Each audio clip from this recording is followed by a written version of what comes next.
साथियों नमस्कार। पराग सिंघल आगरा से। अभी 2 दिन जीएसटी काउंसिल की 47वीं मीटिंग हुई चंडीगढ़ में। जीएसटी को लगे हुए 5 साल पूरे हो गए। आज 30 जून है और 30 जून में क्या खोया क्या पाया, कितना सफल रहा कितना असफल रहा, इस बारे में मैंने एक वीडियो आपको पिछले महीने भेजा था और सरकार को एक पत्र भी भेजा था जिसमें लिखा था कि 5 साल के सफ़र का एक समीक्षा होनी चाहिए कि 5 साल जो जीएसटी के लागू रहे उसमें सरकार ने जो निर्धारित लक्ष्य था उसमें सरकार ने कितनी सफल हुई और कितनी सफलता भी दूर है। मेरी बात सरकारी स्तर पर कितनी विचाराधीन है ये तो मैं नहीं कह सकता, लेकिन संकेत अवश्य मिलते हैं और मिल रहे हैं। मैं अपनी बात शुरू करूं उससे पहले आपसे अनुरोध कर दूं, कृपया लाइक करें, वीडियो को शेयर करें और सब्सक्राइब करें वो लोग जिन्होंने अभी तक सब्सक्राइब नहीं किया। लेकिन पूरी वीडियो देखेंगे मेरी तो आपको मेरी बात समझ में आएगी, तो मैं आप लोगों की आवाज़ बन करके मैं अपनी बात रखता हूं, इसलिए मैं पूरी वीडियो देखेंगे तो आपको आनंद आएगा और आप बात समझेंगे मेरी। क्योंकि हम पिछले फरवरी 2020 से एक संस्था के माध्यम से, association of tax payer and professional के माध्यम से जीएसटी की जो कमियां हैं, ये जो टेक्निकल ग्लिचेस हैं एक्ट में से प्रावधान है जो प्रैक्टिकल नहीं है, व्यवहारिक रूप में नहीं है, क्योंकि बनाने वाले दूसरा पक्ष और उसको प्रैक्टिकली करने वाले दूसरा पक्ष है, तो इस पर डिफरेंस आ जाता है। तो हमने लगातार इससे प्रयास कर रहे थे और इसमें प्रयास में सफलता भी मिली है कई चीज़ों में।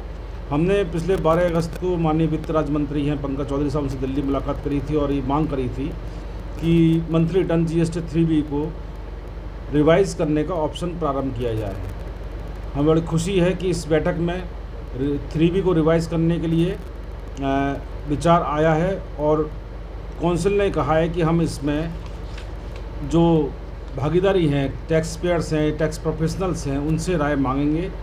इसका मतलब हमारा प्रस्ताव पे जीएसटी काउंसिल विचार कर रहा है।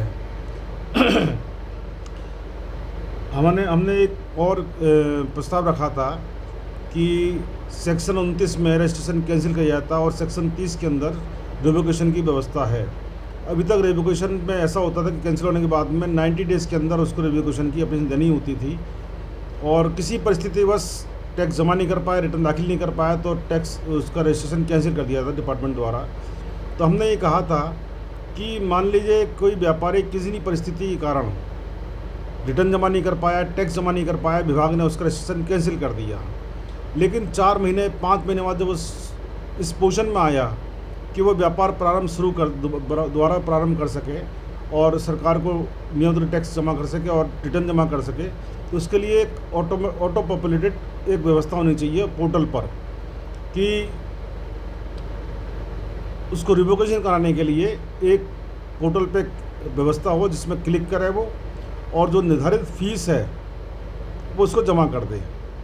जमा करने के बाद 24 आवर्स के या 48 आवर्स जो भी सरकार फिक्स करे उसमें वो रिवोकेशन का ऑप्शन खुल जाए।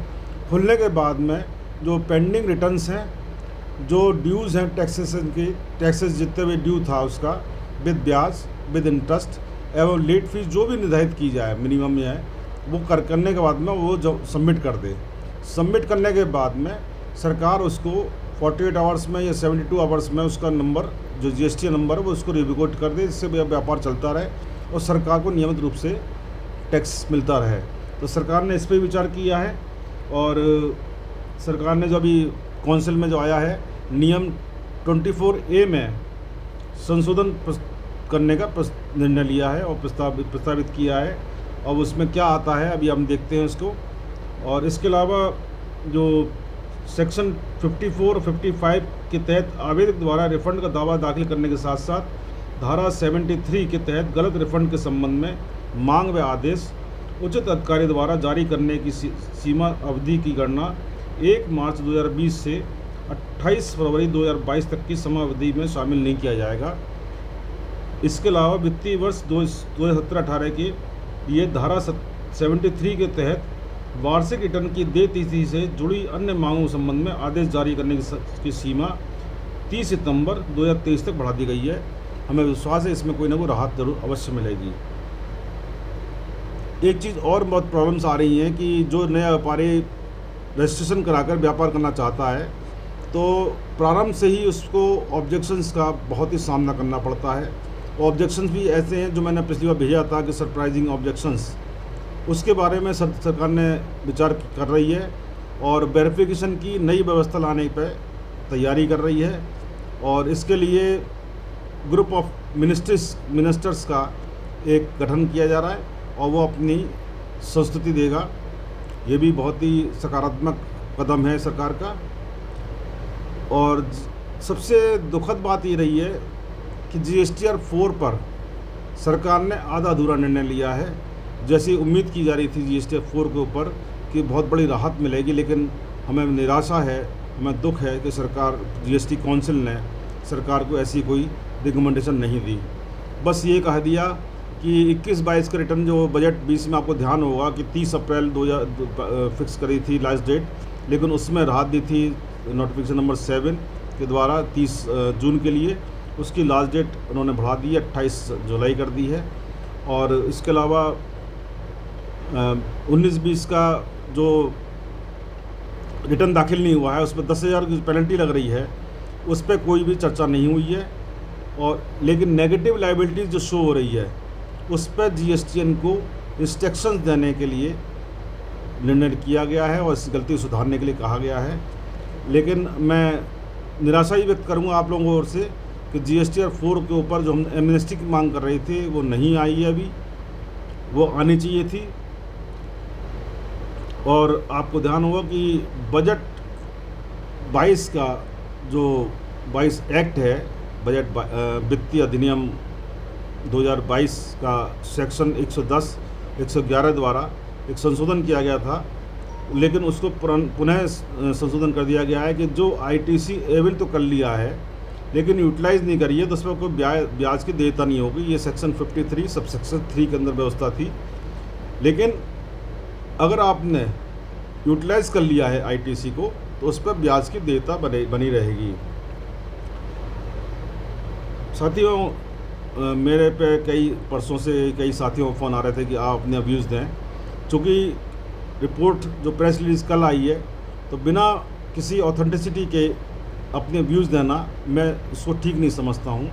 जब व्यूज़ आ गए तो मैंने आपके सामने प्रेजेंटेशन किया है, लेकिन ये भी कहता हूँ कि जब सरकार इसकी नोटिफिकेशन जारी कर देगी, नोटिफिकेशन जारी करने के बाद में क्या व्यवस्था, कैसी उन्होंने क्या कहा है, कैसा निर्णय में क्या चीज़ उन्होंने दिया है, क्योंकि प्रेस रिलीज़ में हर चीज़ नहीं दी जा सकती है, ये आप भी समझते हैं। तो इसलिए नोटिफिकेशन आने के बाद में सब चीज़ क्लियर हो जाएगी। लेकिन एक बात जरूर कहूँगा कि एक नोटिफिकेशन आया कि 18 जुलाई से जो रेट ऑफ टैक्स के अंदर जो परिवर्तन आ रहा है, संशोधन किया है, 12 से 18 किया है और कहीं 5 से 12 किया है, कहीं और भी 0.25% से 1.5% किया है। तो उसके बारे में उन्होंने ये जो आई विज्ञप्ति कि 18 जुलाई से प्रभावी होगी, तो उस पर हम सहमत नहीं है, क्योंकि मिड ऑफ मंथ के अंदर कैलकुलेशन का कैसे किया जाएगा, इसमें बड़ी समस्या आएगी टैक्स पेयर्स के लिए। तो सरकार से अनुरोध करूंगा कि या तो 1 जुलाई से उसको नोटिफिकेशन प्रभावी किया जाए या 1 अगस्त से किया जाए, या अगला क्वार्टर जो शुरू होगा 1 अक्टूबर वाला उससे शुरू किया जाए। लेकिन मैं एक बात के लिए बहुत ही निराशापूर्वक निर्णय है, उस पर मैं ज़रूर कहना चाहूँगा कि अभी तक 1000 से ऊपर जो होटल टैरिफ हुआ करते थे, हम होटल जो हैं जितने भी हैं, अब उन्होंने 18% हुआ करता था, लेकिन उसमें निर्णय लिया है अब कि 1000 से नीचे वाले टैरिफ के लिए 12% टैक्स की लायबिलिटी बनेगी।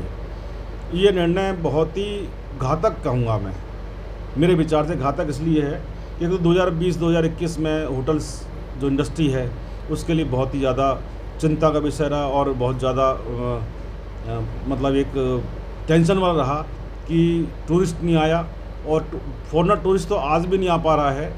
जो भी परिस्थिति रही हो उस पर हम कोई चर्चा अलग विषय है, लेकिन जो 1000 रुपये वाला नीचे टैरिफ वाला जो टूरिस्ट आता है वो ज़्यादातर बिजनेस टूरिस्ट आता है। कंपनियों के विभिन्न प्रतिनिधि होते हैं, रिप्रेजेंटेटिव होते हैं, वो बिलो 1000 वाले होटल में रुकते हैं, तो उन पर एक अलग तरह का 12% की लायबिलिटी बनेगी। और ये मैं भी घूमता हूँ, मैं भी होटल्स में रुकता हूँ, और जनरली 1000 रुपये से नीचे वाले होते हैं या अप टू 1000 वाले होते हैं। तो उस 12% जब लागू होगा तो 1000 पे 120 रुपये लागू हुआ, तो सब मैं बचाने के लिए बिल नहीं लूँगा, और बहुत से ऑर्डर नहीं लेता हूँ। मैं स्पष्ट कह रहा हूँ, नहीं लेता हूँ 18% बचाने के लिए। तो इस नियम जो 12% की जो टैक्स इम्पोज किया है, उससे टैक्स की चोरी बढ़ेगी। ये स्पष्ट बात है, टैक्स की चोरी बढ़ेगी। जो सरकार ने सोचा है, जो दृष्टिकोण सोचा है कि इसमें टैक्सेशन मिलेगा, तो उस अपेक्षा में उस राशि में टैक्स नहीं मिलेगा, ये पक्की बात है। तो सरकार को इस निर्णय पर पुनः विचार करना चाहिए। जीएसटी काउंसिल ने रिकमेंडेशन दे दिया, ठीक है, लेकिन सरकार को इस विषय पर पुनर्विचार करना चाहिए, मेरी अपील है। और एक बात और कहूँगा कि इसमें प्रेस रिलीज में आया है कि एनुअल रिटर्न जीएसटी 9 और 9A को ऑप्शनल कर दिया गया। 2 करोड़ तक के लिए जो व्यापारी हैं उनके लिए वो ऑप्शनल है कि भरना चाहे भरें, नहीं तो नहीं भरें, कोई बाध्यता नहीं है। मैं बात करना चाहूँगा 9 जो है वो रेगुलर कंज्यूमर टैक्स पेयर के लिए है। तो उसके तो ठीक है, आपने 2 करोड़ की छूट दे दी, जैसे पिछली सालों में दी थी। कि 9A जो है वो कंपोजिशन डीलर के लिए है। और मैंने पिछली बार प्रश्न उठाया था कि कंपोजिशन डीलर के लिए एनुअल रिटर्न जीएसटी 4 है, और जीएसटी 4 में और 9A में कोई अंतर नहीं है। जो 9A भरना वो जीएसटी 4 भरना है। और सेकंड चीज़ ये है, कंपोजिशन डीलर जो है उसकी जो कंपोजिशन सेवा लेने की स्कीम लेने की अब जो लिमिट है वो 1.5 करोड़ की है, और 2 करोड़ तक छूट दी है आपने। तो मेरा मन में जो आया प्रश्न ये आया कि जब जीएसटी 4 आपने लागू कर दिया और जो जीएसटी 4 दाखिल करना है, तो 9A की आवश्यकता क्या रह गई। तो साथियों, ये मेरा है। लेकिन मैं एक बात और कहूँगा कि इसमें जो टर्मिनल्स की दिक्कत आ रही है, टर्मिनल्स अभी तक स्थापित नहीं हुए हैं पूरे देश में, कोई भी कारण रहे हों। टर्मिनल्स के ऊपर स्थापित करने के लिए भी सरकार ने, जीएसटी काउंसिल ने प्रयास शुरू किया, और इसके लिए भी ग्रुप ऑफ मिनिस्टर्स का गठन किया जा रहा है। हम समझते हैं कि बहुत जल्दी टर्मिनल्स की स्थापना हो जाएगी और अपना निर्णय देना चालू कर देंगे। लेकिन टर्मिनल्स के ना होने के कारण टैक्स पेयर को न्याय नहीं मिल पा रहा है, तो बहुत ज़रूरी है। मैं एक बात सुझाव और देना चाहूँगा कि ग्रुप ऑफ मिनिस्टर्स के गठन करने के बजाय जो एक्सपर्ट्स व्यापारिक संगठन हैं, जो जीएसटी में टैक्सेशन में अपना सिद्धहस्त रखते हैं, नॉलेज रखते हैं, तो सरकार को चाहिए कि जो एक्सपर्ट्स हैं उनका एक समूह बनाया जाए, ग्रुप बनाया जाए, जिसमें टैक्स प्रोफेशनल भी हों, टैक्स पेयर भी हों, और वो ग्रुप जो है सारी स्थितियों पर विचार करते हुए जीएसटी काउंसिल को क्वार्टरली या 4th मंथली या हाफ ईयरली अपने रिकमेंडेशंस दे, जिससे जीएसटी एक्ट में सुधार होगा तो बट नेचुरली रेवेन्यू बढ़ेगा तो व्यापार बढ़ेगा, तभी रेवेन्यू बढ़ेगा। जीएसटी में रजिस्टर्ड टैक्स पेयर संख्या बढ़ेगी तो रेवेन्यू बढ़ेगा, जीडीपी बढ़ेगा, रोज़गार मिलेंगे, उद्योग व्यापार विस्तार होगा। तो सरकार से मेरा यही अनुरोध है कि इन इशू पर विचार करें। और मैं आपसे पुनः कहूँगा कि अगर आपका कोई विचार हो तो मुझे आप शेयर करें। जो वीडियो के नीचे जो कमेंट्स में होता है उसमें लिख सकते हैं, या मेरे व्हाट्सएप ग्रुप में नंबर दे रहा हूँ मैं, उसमें दे सकते हैं। इसके साथ ही मैं पुनः उपस्थित होऊंगा नई विषय के साथ में, नई बिंदुओं के साथ में। नमस्कार, जय हिंद, जय भारत।